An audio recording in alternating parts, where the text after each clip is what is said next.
दोस्तों, भारत के जो मिनिस्टर फॉर एक्सटर्नल अफेयर्स हैं डॉक्टर जयशंकर, उन्होंने कुछ अर्सा पहले एक बुक लिखी थी the India way strategies for an uncertain world.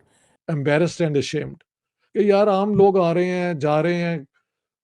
हाँ जी, तो आप अंदर जाके गन्स लेके बगैर पूछे बगैर।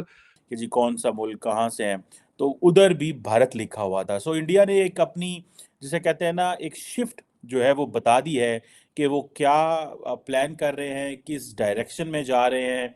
जब जी। ये नाटसी जर्मनी में जो ये हुआ तो न्यूरमबर्ग ट्रायल में उन्होंने जो मिनिस्टर थे हिटलर के उनको उन पे केस चलाया, हर बंदे पे तो नहीं ना चलाया। प्लेयर बन सकता है इन केस अगर अमेरिका ऊपर हाथ रखे तो। अगर अमेरिका ऊपर हाथ ना रखे इंडिया के, जो कि मैं समझता हूं कि अमेरिकन थोड़े हेजिटेंट हुए हैं, थोड़ा सा हेजिटेंट। नमस्कार दोस्तों। विदेश मंत्री जयशंकर ने एक बुक लिखी है वाई भारत मैटर्स, जो कि उन्होंने प्रधानमंत्री नरेंद्र मोदी को भी दी है कि भारत कुछ सालों में कैसे आगे तरक्की की ओर जा रहा है। वहीं जो पाकिस्तान है वो नीचे की ओर जा रहा है। आप देखिए इस पर जो पाकिस्तान के लोग हैं उन्होंने क्या बोला है।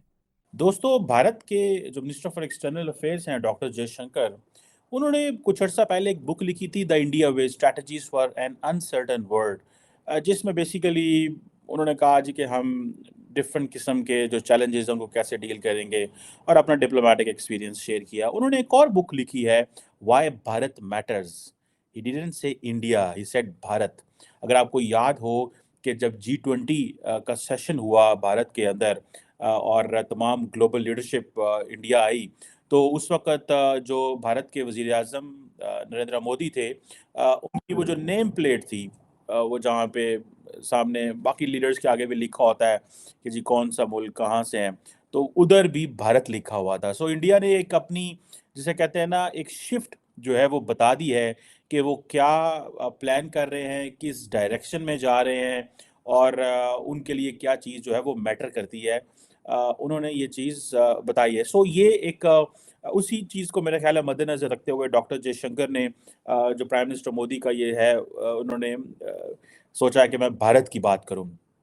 इम्पोर्टेंट डेवलपमेंट इसमें ये है कि उन्होंने ये बुक लिखी व्हाई भारत मैटर्स, और बेसिकली उन्होंने जिस चीज़ का ज़िक्र किया और जिस चीज़ को हाईलाइट किया, वो जो रामायणा और महाभारता जो है, वो कहा जाता है कि ये इंडिया की जो सबसे प्रोमिनेंट एंशिएंट टेक्स्ट जो है टेक्स्ट है, भगवद गीता के अलावा, ठीक है जी। और इन्होंने बेसिकली इस सारी की सारी बुक के अंदर बेसिकली वो कहते हैं जी कि मैंने जो लॉर्ड रामा की जो कोलिशन बिल्डिंग स्किल्स थी, ठीक है जी, उस पे जो है वो उनके इर्द-गिर्द मैंने चीज़ें जो है वो डिस्कस की हैं। और जो डिप्लोमैटिक कैरेक्टर्स थे लाइक अंगद और रामायण, इनके ऊपर बात की है। और जिसे वो कहते हैं ना कि कोलिशन बनाने के लिए आपको एक केयरफुल प्लानिंग चाहिए होती है, इम्पोर्टेंस डिप्लोमेसी की इम्पोर्टेंस को समझना जो है वो होता है। और इस तरह की चीज़ें जो हैं, उन्होंने इस हवाले से कि मॉडर्न वर्ल्ड में क्या-क्या चीज़ें हमें चाहिए, क्या-क्या हमें करना है, हमें किस डायरेक्शन में जाना है। और डॉक्टर जयशंकर जो हैं वो कहते हैं कि ये बेसिकली इस बुक में वो जो जो बात करते हैं, ये बड़ी इंपॉर्टेंट डेवलपमेंट है। मैं आपको बताऊँ क्यों? देखें, with this book basically he is telling to the international audience कि भाई मैं जो हूँ, मैं इंडिया का केस बिल्ड कर रहा हूँ, एक बात। दूसरा, इंडिया को इस अंदाज़ से देखें। तीसरा, बेसिकली वो प्राइम मिनिस्टर नरेंद्र मोदी को भी बताना चाह रहे हैं कि मुझे अगली दफ़ा भी वज़ीर-ए-ख़ारजा रखिएगा। मैंने अच्छी सर्विस की है, मैंने अच्छे तरीके से इंडिया का केस प्रेज़ेंट किया। I am a good advocate of India. Basically ये बहुत सारी, देखिए, जब आप when you are at job, you have to keep your job. आपको अपनी जॉब को रखना होता है, और वो किस तरह रखना होता है, किस अंदाज़ से रखना होता है, ये बड़ी सारी इंपॉर्टेंट चीज़ें हैं। सो उन्होंने, आप अगर आप प्राइम मिनिस्टर मोदी को देखें, वो तो बोलते ही नहीं है। अमित शाह बोलते ही नहीं है, राजनाथ सिंह बोलते ही नहीं है, कोई भी नहीं बोलता। व्हेन इंडियाज़ का फॉरेन पॉलिसी की बात आई है, सिर्फ एक शख्स बोलता है। यहाँ वो अरिंदम बागची बोलते थे, आई थिंक उनका टेन्योर खत्म हो गया, is going for another position. And यहाँ डॉक्टर जयशंकर बोलते थे, वो एक इंडिया की जो ऑफिशियल पोजीशन होती है, उसको एक्सप्लेन करते थे। डॉक्टर जयशंकर जो है वो एक और अंदाज से इंडिया का केस इंटरनेशनल कम्युनिटी के सामने पेश करते थे। अब ये जो डॉक्टर जयशंकर ने किया है कि why Bharat matters, it means कि बेसिकली वो बताना चाह रहे हैं कि हम किस डायरेक्शन में चलने जा रहे हैं, ठीक है जी। और वो कह रहे हैं जी हम एक लीडिंग प्लेयर हैं और लीडिंग पावर हैं, ठीक है जी।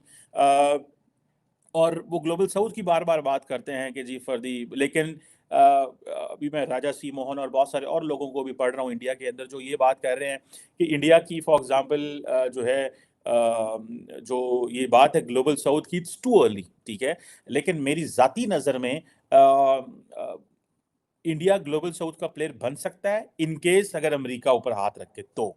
अगर अमेरिका ऊपर हाथ ना रखे इंडिया के, जो कि मैं समझता हूँ कि अमेरिकन्स थोड़े हेजिटेंट हुए हैं, थोड़ा-सा हेजिटेशन अमेरिका के अंदर आई है कि हम इनको क्या करना चाह रहे हैं, इनके साथ क्या कैसे एंगेज करने जा रहे हैं। The Americans are very hesitant now और अपने आप को तसल्लियाँ दे रहा है वेस्ट इस वक़्त क्या करें, मोदी से कैसे एंगेज करना है, इंडिया से कैसे एंगेज करना है, ये तो अपनी सुनते हैं, हमारी कुछ नहीं देख रहे, क्या करेंगे? लेकिन एक वेस्ट के अंदर ये तबका है वो कहता है इन्वेस्ट मच इन देम, ठीक है? अगले दिन डॉक्टर जयशंकर ने कहा कि सारे ये लोग पूछते हैं कि बर्तानिया के साथ फ्री ट्रेड एग्रीमेंट नहीं हो रहा, इंडिया क्यों नहीं कर रहा या भारत ने क्यों नहीं किया? वो कहता है कोई बर्तानिया से नहीं पूछ रहा है। ये जो एटीट्यूड है, ये अभी ज़ाहिर बात है मगरब को डाइजेस्ट करने में it will take some time. India is coming with a new attitude. भाई हकीकत है they have that weightage. Player बन सकता है इन केस अगर अमेरिका ऊपर हाथ रखे तो। अगर अमेरिका ऊपर हाथ ना रखे इंडिया के, जो कि मैं समझता हूँ कि अमेरिकन्स थोड़े हेजिटेंट हुए हैं, थोड़ा-सा हेजिटेशन अमेरिका के अंदर आई है कि हम इनको क्या करना चाह रहे हैं, इनके साथ क्या कैसे एंगेज करने जा रहे हैं। The Americans are very hesitant now और अपने आप को तसल्लियाँ दे रहा है वेस्ट इस वक़्त क्या करें, मोदी से कैसे एंगेज करना है, इंडिया से कैसे एंगेज करना है, ये तो अपनी सुनते हैं, हमारी कुछ नहीं देख रहे, क्या करेंगे? लेकिन एक वेस्ट के अंदर ये तबका है वो कहता है इन्वेस्ट मच इन देम, ठीक है? अगले दिन डॉक्टर जयशंकर ने कहा कि सारे ये लोग पूछते हैं कि बर्तानिया के साथ फ्री ट्रेड एग्रीमेंट नहीं हो रहा, इंडिया क्यों नहीं कर रहा या भारत ने क्यों नहीं किया? वो कहता है कोई बर्तानिया से नहीं पूछ रहा है। ये जो एटीट्यूड है, ये अभी ज़ाहिर बात है मगरब को डाइजेस्ट करने में it will take some time. India is coming with a new attitude. भाई हकीकत है they have that weightage. Embarrassed and ashamed कि यार आम लोग आ रहे हैं, जा रहे हैं। हाँ जी, तो आप अंदर जाके गन्स लेके बगैर पूछे, बगैर किसी को आइडेंटिफ़ाई किए, आप गोलियाँ चलानी शुरू कर देते हैं। उसमें औरतें भी मारी गईं, शादीशुदा जोड़े मारे गए। ये जो अपना टूरिस्ट जो आके ठहरे हुए थे, वो भी मारे गए। यार कोई अकल होनी चाहिए। आपने अगर ये इतना बड़ा जुर्म करना है, तो टारगेट तो कोई आप रखें ना, किसको मारना है? If you want you can go and hit I am not saying कि ऐसे करना चाहिए, लेकिन जिस तरह अब ये इन्होंने किया है, हमास वालों ने जाके इज़राइल में वहाँ पे इनडिस्क्रिमिनेटली भी लोग मार दिए हैं। वही हमने किया जाके वहाँ पे इन्होंने इस तरह they created mayhem, they created so much bloodshed. और देन मैं 2009 में भी गया था, तब भी मैंने ये सारी जगह देखी थी। लेकिन इस दफ़ा we went in to have coffee, but honestly वो मुझे कॉफ़ी पे लेके गए थे, आई वाज़ फीलिंग अशेम्ड कि यार यहाँ मैं भी बैठा हो सकता हूँ। हाँ जी, कोई आके सही। गोलियाँ मारना शुरू कर दे बगैर वजह के।